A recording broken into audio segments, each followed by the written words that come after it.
अच्छा यार, अब ये क्वेश्चन है अगला कि show that the lines are concurrent, ठीक है। और ये हमें पता करने को कह रहा है कि ये जो लाइंस हैं सारी की सारी कॉन्करेंट हैं, ठीक है। आसान काम है, पिछले अभी क्वेश्चन में किया। लेकिन जो अगली चीज़ वो कह रहा है, एंड द थर्ड लाइन, ये वाली जो थर्ड लाइन है, bisect the angle form by the first two line. ये दोनों लाइंस जो एंगल्स बनाएंगी, ये जो थर्ड लाइन है जो होगी वो बाइसेक्ट करेगी क्या, इन दोनों लाइन से बनाए जाने वाले एंगल्स को, ठीक है। सो इस बात का मतलब क्या, मैं इसको पहले आपको समझा देता हूँ। ओके, हम ये इसको देखते हैं इसको जिस तरीके से, ये फर्स्ट लाइन है, ये सेकंड लाइन है, ठीक है। ये फर्स्ट है, मैं मार्क कर देता हूँ ताकि कन्फ्यूजन ना रहे। सेकंड, और लेट जैसे ये उसका एंगल है, इन दोनों के दरमियान एंगल एक बन रहा है 180 डिग्री का, जो कि इतना इंपॉर्टेंट नहीं है यहाँ पे।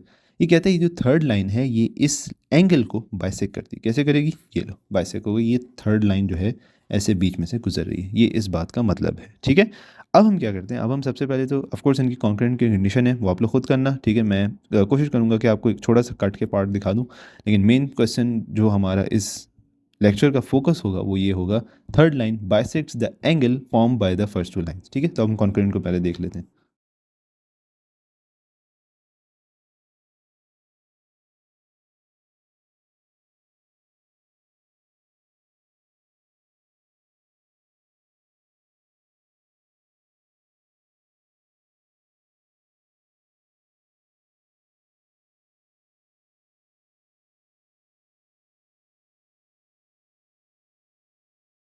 सो हेंस यहाँ से हमारे पास प्रूव हो जाता है कि ये कॉन्करेंट है, प्रूव्ड कॉन्करेंट, ठीक है।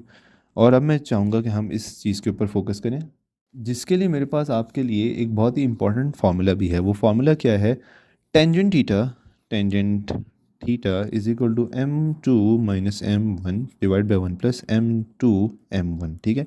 अब इस फॉर्मूले को बताने से पहले और इसके अंदर जाने से पहले कि हम इस फॉर्मूले को इधर क्यों यूज़ करेंगे, मैं आपको थोड़ी सी इसकी चीज़ बता दूं कि यहाँ पर ये कह रहा है एंगल की ये बात कर रहा है, इसका मतलब कोई ना कोई एंगल आना ज़रूरी था, ठीक है, जो कि थीटा एंगल आ जाएगा।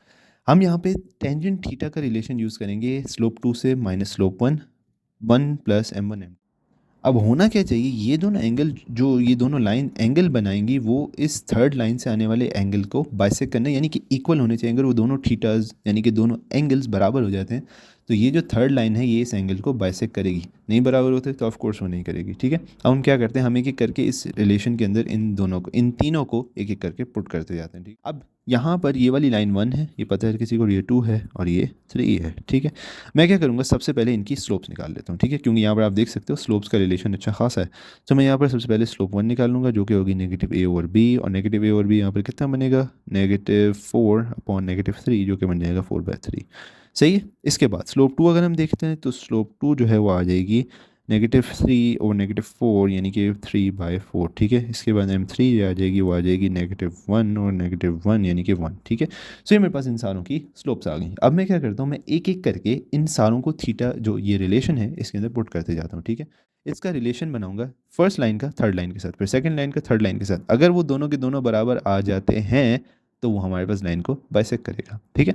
तो मैं सबसे पहले टेंजेंट 1 के लिए देखता हूँ, फॉर टेंजेंट थीटा 1, यानी कि ये वाली लाइन, ये जो एंगल बना रही है उस सारे रिलेशन के साथ, ठीक है। सो इसको मैं कंपेयर करूंगा किसके साथ, थर्ड वाले के साथ, ठीक है। सो मेरे पास क्या आएगा, m2 की जगह मेरे पास आ जाएगा m1 यानी कि ये वाला, और m1 की जगह मेरे पास आ जाएगा m3, क्योंकि अब हम फर्स्ट और थर्ड के दरमियान यानी कि इस और इसके दरमियान रिलेशन देख रहे हैं, ठीक है। सो m1 है मेरे पास 4/3 minus 1 divide by 1 plus 4/3 times 1।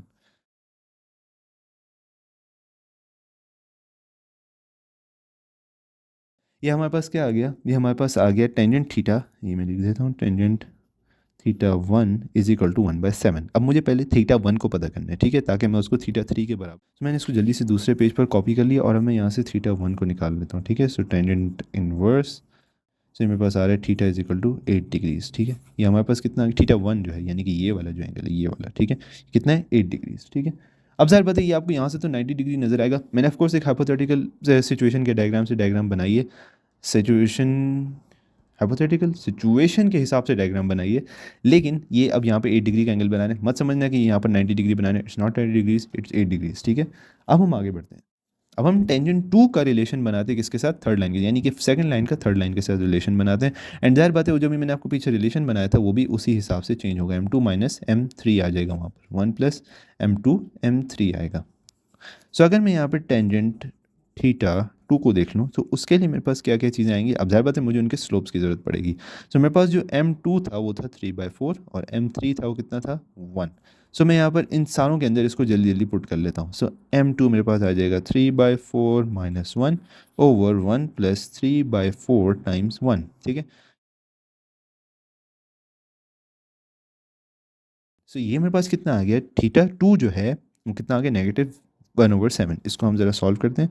Theta के लिए, थीटा टू के लिए टेंजेंट इनवर्स -1/7 थीटा आ जाएगा। सो ये मेरे पास आ जाएगा ऑफ कोर्स -8 डिग्रीज, ठीक है।